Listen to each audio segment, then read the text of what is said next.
So fellas, Vladimir Putin drops a bombshell. Unbelievable. I mean, you know, some of African presidents went to Ukraine, then Russia, to go have a discussion with both presidents, hopefully find a peace agreement, which was very interesting. We told you the stories with the South African delegation that was stopped in Warsaw at the airport for 24 hours. That was shameful, absolutely shameful. And they went to Ukraine via Poland, had a discussion with Zelensky, then headed to St. Petersburg in Russia to discuss with President Putin. Now, what's happened there was very, very interesting. The discussion, Vladimir Putin came out with stories that not many people know and really putting to shame many of the narrative that we all know. Let's go through it very quickly. So the African delegation, which included the President of South Africa, Senegal, Zambia, and Prime Minister of Egypt, arrived in Moscow following the meeting with Ukrainian President Vladimir Zelensky. South African President Cyril Ramaphosa presented a 9-point roadmap to end hostility, calling both sides to de-escalate. And we are here to communicate a very clear message that we would like this war to be ended. Obviously, President of Africa, for some reason, I don't know why Africans love to be so nice to even people that are not necessarily nice to us. They decided to go to Russia and Ukraine, have a discussion with President Putin and his counterpart from Ukraine to have a discussion, hopefully, to de-escalate the conflict. Because as per some studies, Africa is suffering when it comes to seed that are usually purchased from Ukraine. So right now, Russia has blocked the port where the seed could come to Africa, and that brings out big problems for many African countries. I don't know if you have issues with seed in your country. I'm not sure, but that's supposedly one of the main reasons why African presidents came together to have a discussion with both Russia and Ukrainian presidents. Now, they have arrived in Ukraine at a discussion with the Ukrainian president, then headed to Russia to discuss with the Russian president. But unfortunately, this attempt to peace talk between Russia and Ukraine has not been successful. Yes, African presidents were hoping to have it successful, but it was not successful because Vladimir Putin came out with a story that shocked everybody. Он так и называется. Договор о постоянном нейтралитете и гарантиях безопасности Украины. Именно о гарантиях, о которых вы сказали, уважаемый друг и президент Южноафриканской Республики. 18 статей. Более того, к нему есть еще и приложение. Они, знаете, сейчас даже не буду об этом говорить, они касаются и вооруженных сил, касаются других вещей. Все прописано до единиц боевой техники и до личного состава вооруженных сил. Вот этот документ. И он парафирован киевской делегацией. Подпись стоит.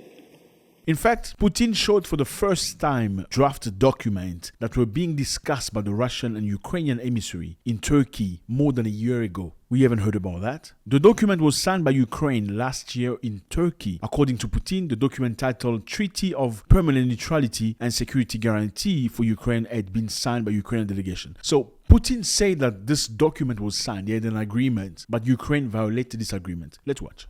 Он парафирован киевской делегации. Подпись стоит. Но после того, как мы, как и обещали, отвели войска от Киева, киевские власти, как обычно, делают их хозяева, выбросили это все на свалку истории. Скажем так аккуратно и постараюсь интеллигентно выражаться. So he said the draft stipulate that Ukraine must enshrine permanent neutrality in its constitution. Russia, US, Britain, China, and France are listed as guarantors. So Ukraine must change its constitution. And Ukraine must obviously have a limited number of arsenal and military personnel. And Ukraine must content itself with the part that Ukraine is supposed to have. So in other words, a big area of Ukraine will be ingrained in Russia.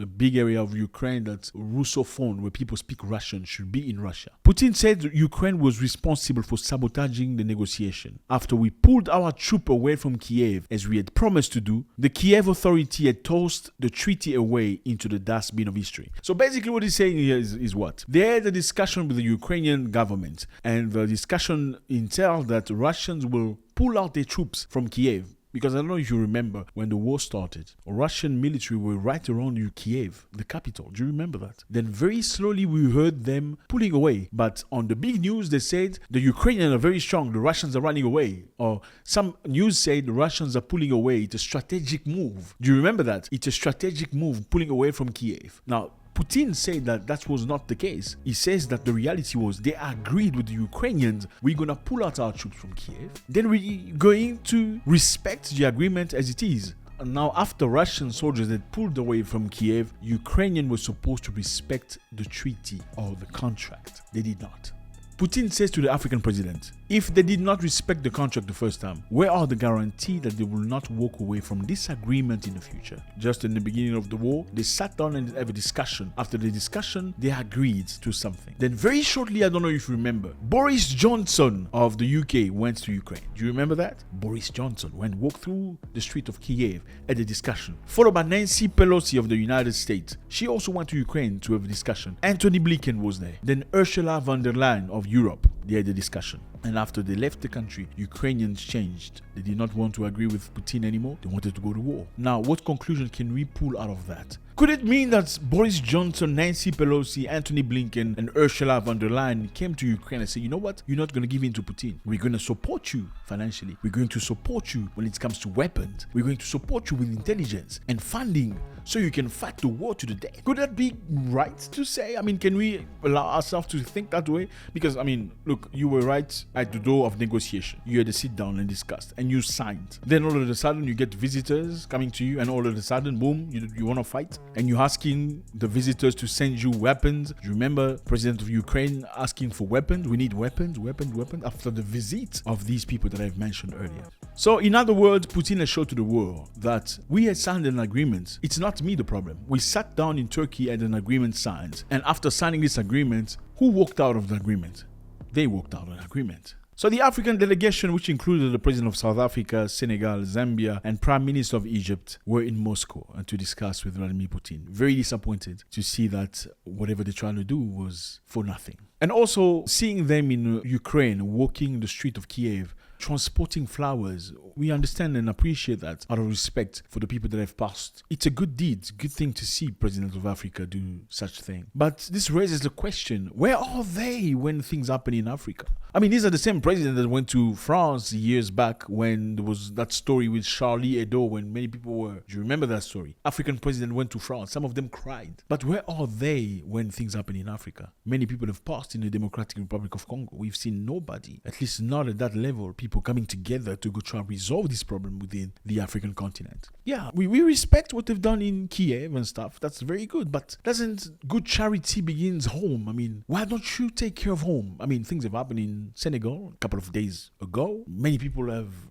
nobody has said a thing about that. I mean, I don't know. Are the things that are happening next doors and elsewhere more important than things that are happening back home? I don't know. That's a good question we need to answer. So basically, President of Africa, I think Uganda sent a delegation as well to go and have a discussion between Vladimir Putin and Zelensky of Ukraine. And unfortunately, it failed. Some of the politicians in Ukraine said this is a very primitive attempt for a false peace. Primitive attempt for a false peace. You believe that? A primitive attempt by African government for false peace. That's what some Ukrainians have said. So they are primitive, in other words. They don't want this war to end. Because like I said before, like many people think, it's making a lot of money for many people. The Lockheed Martin, all these companies selling weapons to Ukraine, it's not for free. We're sending $20 billion worth of weapons to Ukraine. It's not for free. Ukraine has to repay this money. All these buildings crashing, destroyed and stuff, infrastructure. Somebody has to build it up.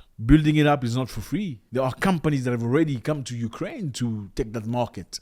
It's business. And well, as long as none of our people is... And Ukrainian, again, I said, is a field right now for testing. They're testing so many things. They have one system where they get your details on your data. You can use that system to go buy tickets, airplane. You have your passport included. You have your whole life, your medical insurance in it. So it's a testing ground for many new technology and many new things. So I want to know what you think about this. Should the African president go to Ukraine and Russia have a discussion? Was this a great opportunity for Vladimir Putin to show the world that he had a discussion with Ukrainian? He did not not make a noise about it in the past, but he's obliged to show people papers where he actually wanted peace. They had agreed to peace agreement. But once the Europeans and Americans came in, the peace was thrown out the window. Let me know how you feel about this. Really a good pleasure.